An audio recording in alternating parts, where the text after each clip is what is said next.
Ya, dialog kita lanjutkan kembali masih bersama saya Iqbal. Mas, ini kalau kita bicara soal tadi itu kan syarat untuk bisa berbahasa Indonesia bagi tenaga kerja asing itu kan salah satu bentuk dalam tanda kutip proteksi.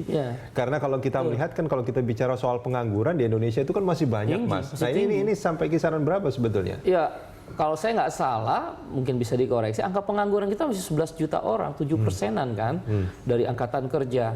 Dan itu dari berbagai level, artinya? Dari berbagai level. Dari berbagai level ya. Pekerja formal kita sekitar 44,4 juta ya, BPS. Data yang lalu, kemudian pekerja informal lebih besar, 67 jutaan lebih. Ya, dengan demikian, dari yang pengangguran hampir 11 juta, yang pekerja informal 67 juta, hampir 80 juta orang menunggu lapangan kerja di sektor formal. Apa tujuan kita mengundang investasi? Apa gunanya Presiden berkeliling Tiongkok dan Jepang pada waktu itu ada janji 975 triliun rupiah. Apa tujuannya? Tujuannya adalah pertumbuhan ekonomi kan? Apa tujuan pertumbuhan ekonomi? Hanya dua, yaitu tujuan bernegara juga. Yaitu satu adalah mengurangi angka kemiskinan.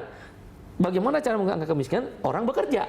Nah, sekarang kalau lapangan kerjanya tersedia terbatas, ya dia akan tetap miskin. Tapi kan ini menjadi semacam lingkaran setan nantinya kan, Mas Iqbal, kan kalau kita bicara bahwa ini untuk menarik investasi, sementara investasi juga diperlukan untuk membuka lapangan kerja baru. Nah, kalau misalkan syarat ini dihilangkan kan investasi juga menjadi agak sulit untuk mau masuk ke dalam negeri kan?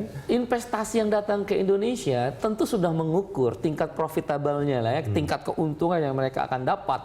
Dan saya rasa tidak, ini kan saya sekali lagi quote and quote ya, dugaan kami kuat ini hanya untuk investor-investor Tiongkok yang dalam klausul perjanjiannya memasukkan boleh mendatangkan tenaga kerja unskilled tadi. Kenapa atau Anda operator.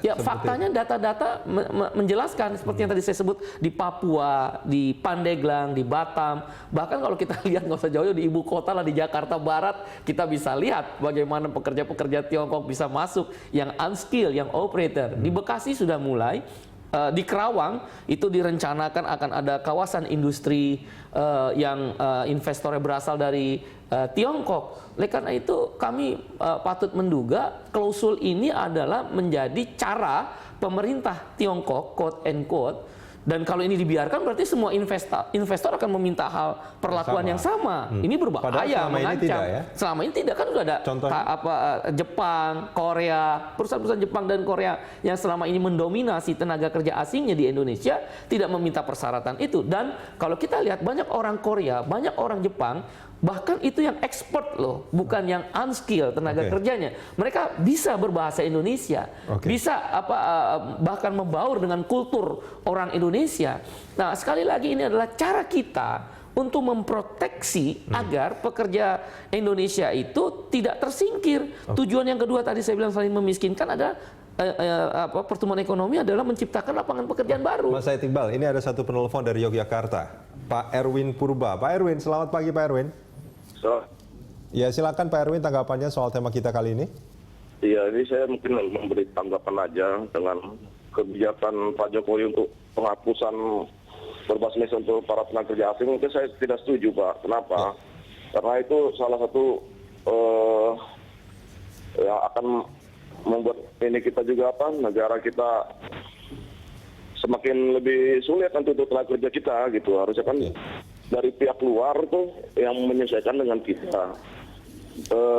Contohnya mungkin TKI kita keluar banyak persyaratan-persyaratan yang harus dipenuhi kan begitu. Kenapa dari tenaga kerja asing terlalu mudah masuk ke negara kita tanpa mereka yang menyesuaikan gitu Pak.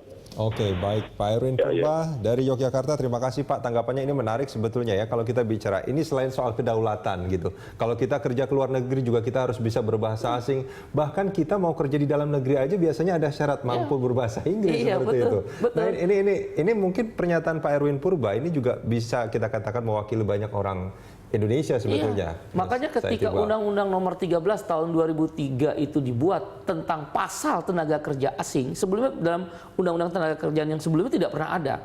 Itu sudah diproyeksikan karena Indonesia akan memasuki pasar bebas, di mana persaingan pasar kerja itu akan menjadi liberal, akan begitu mudah dari satu negara ke negara lain yang terkait dengan free trade itu, perdagangan bebas itu paling enggak bisa MEA masuk. ini ya, masyarakat ekonomi ASEAN ini masyarakat kan. ekonomi ASEAN.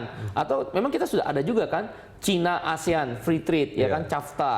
Nah, oleh karena itu kita boleh membuka pasar, tapi dalam batasan tertentu identitas dan perlindungan kepada rakyat Indonesia harus ada. Seperti yang dikatakan Pak Erwin, negara lain juga melakukan yang sama. Ketika tidak hanya dari Indonesia, termasuk dari Indonesia tentunya, ketika TKI kita pergi ke Timur Tengah, ketika TKI kita pergi bekerja ke negara-negara Eropa atau yang terdekat ke negara ASEAN, Thailand, Malaysia, kalau Malaysia masih serumpun, Thailand, Singapura, dipersyaratkan bahasa Inggris salah satunya. Bahkan tadi di perusahaan asing yang beroperasi di Indonesia pun ketika kita mau bekerja dipersyaratkan bisa berbahasa Inggris. Oleh karena itu kita harus meyakinkan pemerintah, dalam hal ini Pak Presiden Jokowi, jangan-jangan ada yang salah bisik nih kayak ke Pak Presiden Jokowi. Pada dasarnya Kita akan lanjutkan ini di segmen berikutnya. mudah-mudahan nonton acara ini.